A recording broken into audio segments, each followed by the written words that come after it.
Everyday people working 9 to 5, saving up that money, trying to survive, investing in the future, trying to be wise, you gonna be money hero. Yeah. Hi, I'm Nick Johnson, host of Everyday Money Heroes, and I've reached early retirement.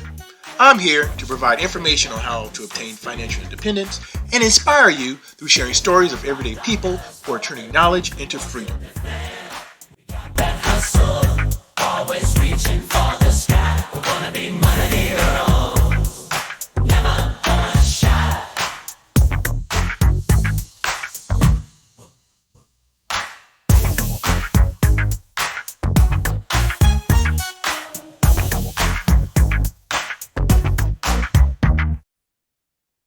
Hello and welcome to Everyday Money Heroes, where we provide information and inspiration to people of all ages to take control of their financial journey. I'm your host, Nick Johnson, and today we're going to discuss net worth, what it is, how to calculate it, and why it matters. Okay. And before we get into that, I want to thank you all for being here. There's a quick reminder to please like, share, subscribe, or follow us here. We would greatly appreciate it. So we're on Spotify, Apple, and also here on YouTube. So thank you all very much.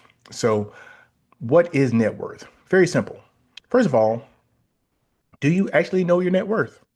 I have been tracking my net worth for a number of years.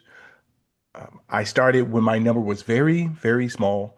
And over time, through investing, paying down my debt, I saw that number go up. And so my question to you is like, do you know what your net worth is? Okay. So oftentimes people think that net worth is only for the 1%, for people who are extremely rich, who has a large amount of wealth. But net worth is for everybody. Okay. If you try to get a loan for anything, they're typically going to ask you what your net worth is. Okay. Based on information from the Federal Reserve. Now I looked around and the most current information I could find was from 2022.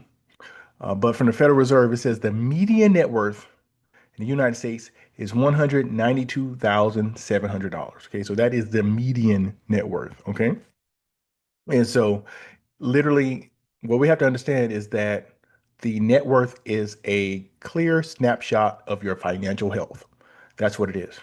Our goal is to be on the positive side and not the negative side of net worth because, yes, there are individuals who have a negative net worth. Okay.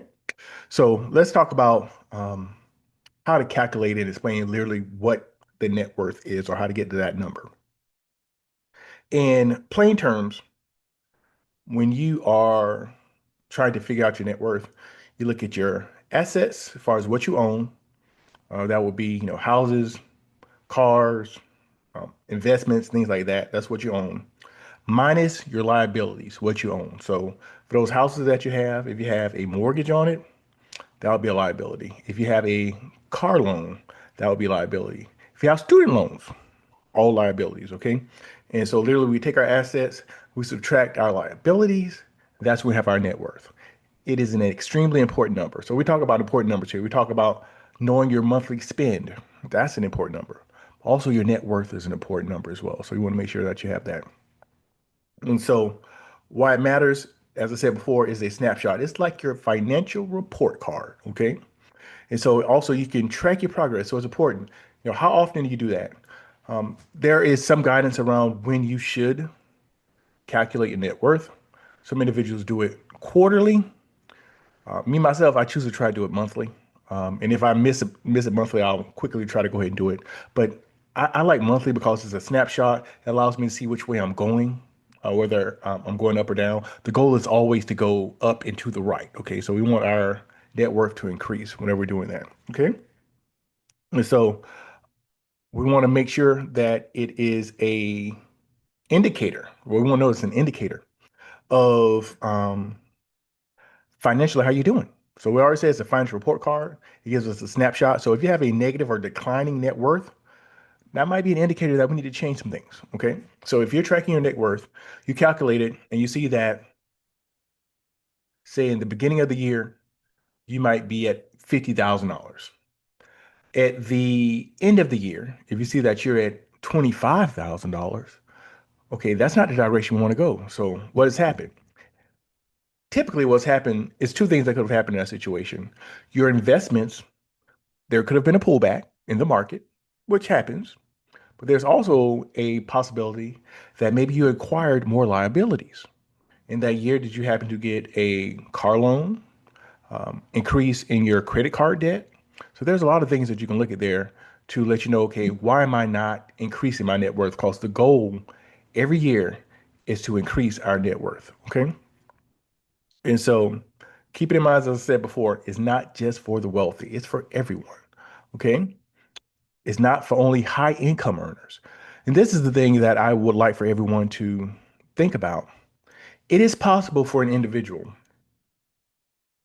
to earn $50,000 a year and have a higher net worth than someone who makes $100,000 a year.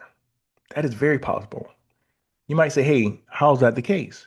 The case is that person that has that $50,000, if they choose to not increase their liabilities, use their income to pay down debt, take their funds, invest it into the stock market or into other investment vehicles, they can have a higher net worth than someone who makes $100,000, $150,000.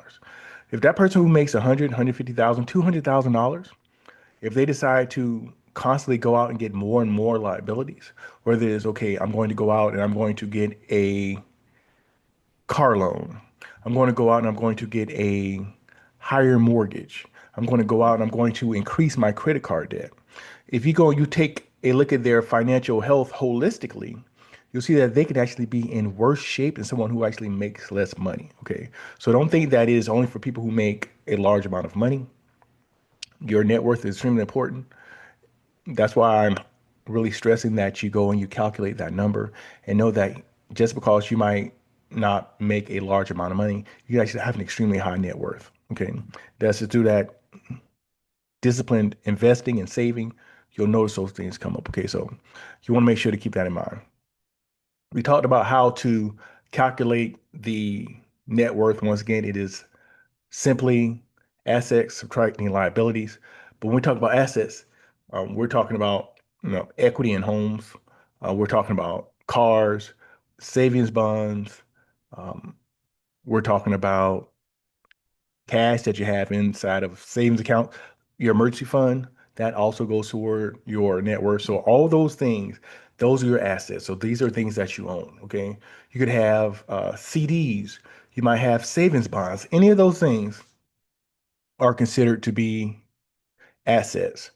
Some individuals, they might think, okay, I don't want to necessarily include things like my car in it. To me, I think it's important to include anything that you have that's considered an asset. A car is considered an asset. Can you take that vehicle and go sell it? If you can take that vehicle and go sell it, it is an asset. Okay, so you can go and use that on the asset side of the calculation when you are figuring out your net worth. Okay, so that's extremely important. Okay, so once again, we'll talk about when you should do it. First of all, we talked about some individuals doing it yearly. I suggest that you should do it quarterly or monthly. I feel like at least worst case scenario, let's calculate our net worth quarterly because what we want to do is we want to continue to get those wins. Okay, we want to see that through our disciplined saving and reducing debt, that our net worth is actually increasing. Because the great part about it is that even if you don't increase your income, if you continue to save, for instance, make $50,000 a year, your net worth can increase if you don't take your liabilities and generate more of those. Okay. So you can see that net worth number go up. And unfortunately, sometimes, especially when you're first starting off, you'll notice that you may be in the negative, and that's okay because oftentimes we graduate high school, we graduate college, then we find ourselves we may have to get a car loan for that first car. We might have student loans, so it's not uncommon for someone as a young adult to be in the negative when it comes to your net worth. But the goal is that, okay, how can I go ahead, how can I hit the brakes on being on the negative side of my net worth? How can I go ahead, cross over the threshold from negative to zero, and then start moving that needle up on the positive side? So that's our goal. So you want to make sure to focus on increasing assets and reducing debt, as I mentioned before. Celebrate small wins. That's why it's important to track it. So if you pay off a loan, good job. If you are increasing that savings, good job. Celebrate those things. Watch for trends also. So if you want to notice that, okay, every time that I am calculating my net worth, I see it going down.